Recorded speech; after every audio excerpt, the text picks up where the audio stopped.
Salut les gars, j'espère que vous allez bien. Bienvenue dans un nouvel épisode d'Écho du Cœur. Alors aujourd'hui, j'ai un message très simple à vous partager. C'est simple, c'est efficace et je pense que ça va parler à beaucoup. Mais nous ne servons pas un Dieu de hasard, nous servons un Dieu de territoire. Et Dieu sépare les choses, Dieu met à part les choses. Quand on regarde bien, Dieu ne mélange jamais ce qui est à lui avec ce qui ne l'est pas. Et si Dieu te met à part, c'est tout simplement parce que tu as de la valeur. Et quand on regarde, tout au long de la Bible, Dieu va tracer des frontières. Que ce soit les Égyptiens et le peuple d'Israël, qui était le peuple choisi, que ce soit la mer Rouge, qui va séparer le peuple d'Israël des Égyptiens et de Pharaon, que ce soit Moïse, quand il va sur la montagne, il se sépare du peuple pour parler avec Dieu. Jésus qui se sépare de ses disciples pour parler avec Dieu. On a 12 tribus qui sont séparées. On a des distributions de terres bien précises, avec des délimitations bien précises.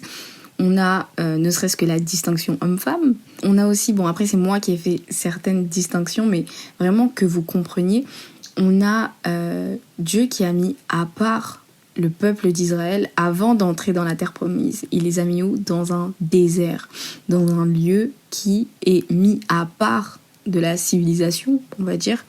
Quand Dieu voulait punir une personne dans le peuple d'Israël, souvent les gens sortaient du camp. Ils étaient mis à part. Dieu fait une distinction entre ce qui est pur et ce qui est impur. Et si on remonte même tout en haut, au tout début, le jardin d'Éden était séparé du monde. Ça veut dire que tout au long de la Bible, Dieu va tracer des frontières spirituelles. Et quand on regarde même, Dieu n'agrée pas n'importe quelle offrande. On le voit par exemple juste avec Caïn et Abel, ou dans l'Ancien Testament, chaque offrande. Et Dieu ne prend pas tout, il va prendre ce qui lui ressemble. On retrouve en Deutéronome chapitre 12 verset 8 où Dieu va nous dire « Vous n'agirez donc pas comme nous le faisons maintenant ici où chacun fait ce que bon lui semble parce que vous n'êtes point encore arrivés dans le lieu de repos et dans l'héritage que l'Éternel votre Dieu vous donne. » Quand Dieu dit ça dans Deutéronome, il appelle son peuple à ne pas faire comme les autres peuples. Dieu nous appelle à être différents. Le peuple de Dieu n'est pas appelé à copier le monde. Nous ne sommes pas appelés à suivre les modes, les tendances, parce qu'on est différents. Et quand on regarde bien, c'est dans ces moments-là qu'on va créer notre témoignage. Parce que là où le monde va laisser la tricherie, va laisser le mensonge et toutes ces choses agir, eh ben nous, non.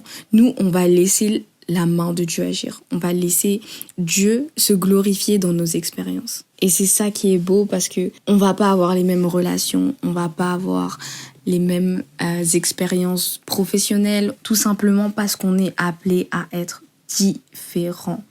Et la différence, c'est ce qui va attirer l'attention, c'est ce qui va révéler la lumière. Et vraiment, ce qu'il faut que tu comprennes aujourd'hui, c'est que si Dieu te sépare, c'est pour te protéger, c'est pour te valoriser parce que tu es précieux, parce que tu es précieuse et tu ne dois pas perdre de ta valeur à cause de l'esprit du monde. Dieu va toujours séparer ce qui est pur de ce qui est impur. Dieu nous dit même qu'il fera une nouvelle Jérusalem, quelque chose de nouveau encore, quelque chose de séparé. Il faut que tu comprennes que tu es spécial parce que tu appartiens à Dieu. Et c'est un Dieu qui distingue ce qui est à lui et ce qui ne l'est pas. Il faut vraiment que tu comprennes que tu es spécial. Et donc, parce que tu es spécial, tu vas vivre des choses différentes. Tu ne vas pas être appelé aux mêmes endroits que les autres.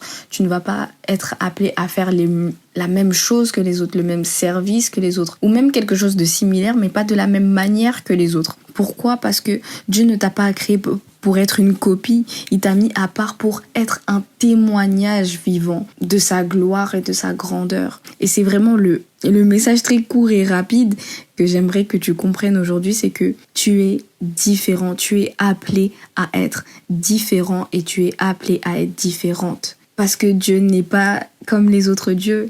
Le peuple de Dieu ne loue pas son Dieu comme les autres pouvaient le faire, comme les serviteurs de Baal pouvaient le faire. Non, on est un peuple différent, on est appelé à servir différemment, on est appelé à louer différemment. On est appelé à ne pas faire comme les autres. Et c'est pour ça que Dieu te sépare. C'est pour ça que Dieu te met à part. C'est pour ça que Dieu va te cacher du monde. C'est pour ça que tu vas vivre des expériences peut-être parfois plus compliquées, parfois plus dures que les autres. Parce que tu es différent. Et qu'à la fin, tu ressortiras toujours avec un témoignage qui va glorifier le Seigneur. Et voilà, c'est juste le message que je voulais vraiment transmettre aujourd'hui. Je pense que c'est très important de comprendre ça et de ne pas se dire que ça arrive toujours à moi, c'est toujours comme ci, c'est toujours comme ça. Mais oui, parce que tu es différent justement. Parce que tu es différent, tu vas vivre des choses différentes. Tu es la personne pour laquelle Jésus est allé à la croix. Donc tu as de la valeur. Tu es précieux, tu es précieuse à ses yeux. Et j'aimerais vraiment que le peuple de Dieu puisse comprendre ça. Qu'on n'est pas comme les autres et qu'on ne doit pas faire comme les autres. Parce que si on fait comme les autres, on aura les mêmes résultats que les autres. Et Dieu veut que nous ayons des résultats plus grands. Dieu nous appelle à de grandes choses, à faire des choses que même Jésus n'a pas faites. Tu dois avoir un mode de vie qui suit tout simplement le chemin de notre Dieu. Donc voilà, c'était juste ça mon message d'aujourd'hui. Je prie vraiment que ce soit un réma, que les gens comprennent que nous ne sommes pas pareils. Tout simplement, que nous ne sommes pas appelés à vivre comme le monde, parce que nous ne sommes pas du monde, comme la Bible nous le dit. Mais voilà, en tout cas, je prie que cette parole fasse vraiment un réma, que tu puisses connaître ta valeur aux yeux de Dieu, et que tu puisses vivre avec la tête haute, de pouvoir dire que tu es différent, que tu es différente. En tout cas, j'espère que les épisodes vous plaisent toujours, que vous êtes toujours édifiés par les épisodes. Et on se dit à la prochaine pour un nouvel épisode d'Écho du Cœur. Salut!